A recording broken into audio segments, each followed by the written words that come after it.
Le gouvernement ivoirien dément la prétendue installation d'Azawad en Côte d'Ivoire. On vous dit tout dans cette vidéo. Puis une nouvelle vague de désinformation a secoué les réseaux sociaux ivoiriens ces derniers jours. Des images supposées montrer l'installation officielle d'un bureau du mouvement Azawad en Côte d'Ivoire ont massivement circulé, suscitant inquiétude et spéculation. Face à l'ampleur de la rumeur, le gouvernement ivoirien a réagi pour établir les faits. Lors du compte rendu du Conseil des ministres du mercredi 3 décembre 2025, le porte-parole du gouvernement Amadou Koulibaly a formellement démenti l'authenticité des images diffusées en ligne. Selon lui, aucun élément ne confirme que ces photographies aient été prises en Côte d'Ivoire. Il précise également que certains indices visibles dans les images, dont un drapeau à l'arrière-plan, ne correspondent pas au territoire ivoirien, renforçant la thèse d'un montage ou d'une manipulation. Le gouvernement met en garde contre la propagation de ce type de contenu, d'autant plus que les technologies actuelles, notamment l'intelligence artificielle, permettent de produire ou modifier des images avec une grande facilité. Selon les autorités, cette affaire illustre parfaitement la nécessité d'adopter une attitude de vigilance pour éviter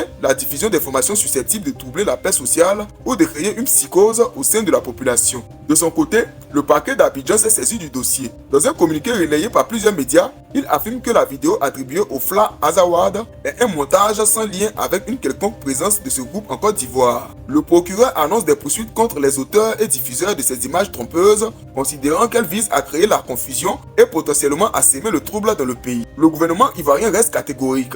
Aucun bureau, aucune structure, aucun rassemblement officiel du mouvement Azawad n'existe sur le territoire ivoirien. Les autorités affirment suivre la situation de près pour éviter que ce type de manipulation ne se reproduise. Cette affaire rappelle l'importance d'une consommation prudente de l'information en ligne. Le gouvernement invite les populations à vérifier la source des contenus avant de les relayer et encourage les médias à jouer pleinement leur rôle de filtre face aux manipulations numériques.